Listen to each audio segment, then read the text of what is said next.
중점연구단 소속 경영학부 3학년 정유성입니다. 저희는 2인 1조로 구성하여 경북지역 공기업의 지속방안 고찰이라는 주제로 연구를 진행하였습니다. 경북지역 내에서 특히 학생들이 거주하고 있는 지역이기도 하는 이곳 경주는 문화재로 유명한 도시라고 널리 알려져 있습니다. 이 때문에 거주하고 계신 많은 분들도 관광 부문에 초점을 맞춰 어떻게 상권을 활성화시키고 관광객들의 수를 늘릴 수 있는지에 관해 논하고 있는 상황이지요. 하지만 경북 지역의 지속가능 성장을 위한 앞으로의 발전 가능성을 높이기 위해선 현재 지역 내에서 당면하고 있는 노인 문제를 해결하는 게 최우선 과제라고 생각했습니다. 그래서 저희 팀은 요즘의 노인 문제와 관련하여 화두에 오르고 있는 건강보험공단 공기업 주관 아래 설립이 진행 중인 사회서비스원에 대해서 말씀드리고자 합니다. 그리고 이를 해외 국공립복지요양기관 사례와의 비교 분석을 바탕으로 현재 노인 문제점에 초점을 맞추고 보다 효과적인 개선 방안을 도출하여 시사점을 제시하고자 합니다. 먼저, 왜 이러한 사회 문제가 점점 심화되어 사회 및 경제적인 측면에서 매우 심각한 피해를 입고 있는지에 관한 연구 배경을 먼저 말씀드리고자 합니다. 현재 경북 지역은 도시와 농촌 간의 극심한 양극화 상태에 처해 있습니다. 이는 젊은 층의 유동 인구수가 수도권 지역에 집중적으로 편향되면서 전반적인 연령 구조가 큰 영향을 끼친 것이 주 원인이라고 볼 수 있습니다. 사실 이러한 문제는 경북 지역뿐만 아니라 대부분의 지방 지역들이 당면하고 있는 상황이기도 하죠. 하지만 여기서 주목해야 할 점은 경북 지역이 수도권을 제외하고 지방 지역 중에서 가장 많은 요양시설들이 위치해 있다는 것입니다. 그런데 이처럼 급등하는 고령 인구 비율을 수용할 수 있는 요양시설에 대한 자원이 이처럼 턱없이 모자라서 사실상 위기에 처해 있는 것이나 다름없다는 것이죠. 여기서 정부는 고심 끝에 하나의 결단을 내리게 됩니다.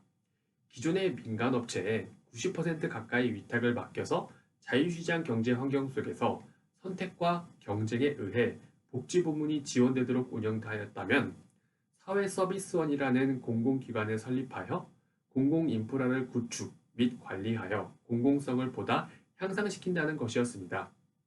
이는 사회복지 부문이라는 민감한 분야를 민간 서비스를 통해서가 아닌 직접 정부가 나서서 지원하고 통합 관리하겠다는 것이었죠. 허나 민영화를 통해서 시설이 운영되는 것도 여러 문제점들이 존재하지만 공공부문을 통해 전담 관리되는 것에도 많은 문제점들이 존재합니다. 가장 큰 문제점은 일자리를 확충하거나 형편이 어려운 사람들에게 많은 혜택을 제공할 수 있다는 점에서는 긍정적인 효과를 수반하지만 민간에 위탁되어서 운영되던 기존의 체제보다 질적인 부문에서 효과적인 서비스를 제공할 수 있는지에 관해서는 불분명하다는 것이었죠. 따라서 저희는 현재 서울과 경기를 비롯한 4곳의 지역에 시범 설립되어 운영 중인 사회서비스원을 바탕으로 국공립요양기관의 문제점 및 실태를 알아보고 지속가능 성장을 위한 효과적인 전략을 도출하고자 합니다.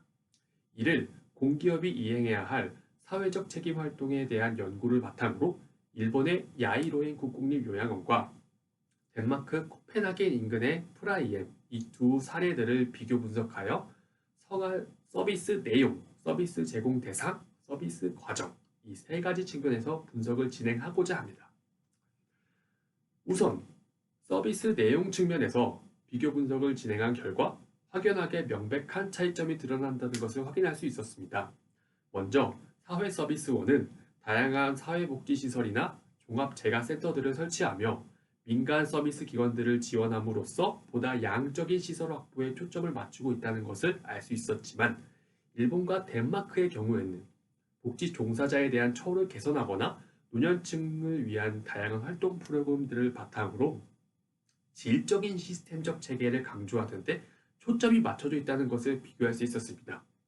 그 예로 일본은 특히나 개호 프로그램이라는 것을 바탕으로 노년층의 체력을 보강하거나 신체 기능을 강화하는 것에 초점을 두어 하드웨어에 중심을 둔 것이 아닌 보다 소프트웨어에 많은 심혈을 기울이고 있다는 것을 알 수 있었습니다. 다음으로 서비스 제공 대상에 있어서도 많은 차이점이 있었습니다. 일본과 덴마크를 비롯한 대부분의 선진국 국가들은 공공부문과 민간 부문 간의 적절한 조화 방안을 바탕으로 사회 서비스가 제공되는 반면에 한국은 민간 업체에 약 98% 가까이 위탁을 맡겨 공공부문으로서 작용하는 경우가 극히 드물어 대부분 자유시장 경제 속에서 운영되고 있는 실정입니다. 네, 마지막으로 서비스 과정 속에서도 많은 문제점들을 파악할 수 있었습니다. 일본 내 국공립요양원은 4차 산업혁명 기반 기술 간의 융합을 통해 원격 진료뿐만 아니라 빅데이터로 전반적인 의료 정보를 통합 관리하는 시스템까지 갖추어 많은 편의성들을 제공할 수 있었고, 노년층들에게 생명공학 기반의 의료 서비스를 제공함으로써 보다 효과적인 지원을 가능하게 하였습니다. 또한 덴마크도 바이오 기술에 대한 꾸준한 투자로 발달된 의료기기들로 질 높은 서비스를 제공할 수 있었고, 건강기능식품을 제공함으로써 노인 만성질환까지 다소 해결할 수 있었습니다. 이처럼 사회복지라는 분야에 바이오헬스라는 새로운 산업을 융합시킴으로써 보다 효과적인 서비스를 제공할 수 있었다는 것입니다. 이를 통해 기업의 지속가능 성장 가능성을 추구하기 위해선 양적인 부문에 초점을 맞추기보다는 질적인 시스템적 체계를 구성할 필요가 있다는 점을 설명드릴 수 있겠고, 바이오헬스 산업과의 융합을 바탕으로 보다 효과적인 서비스를 제공할 수 있는 가능성이 있다는 것입니다.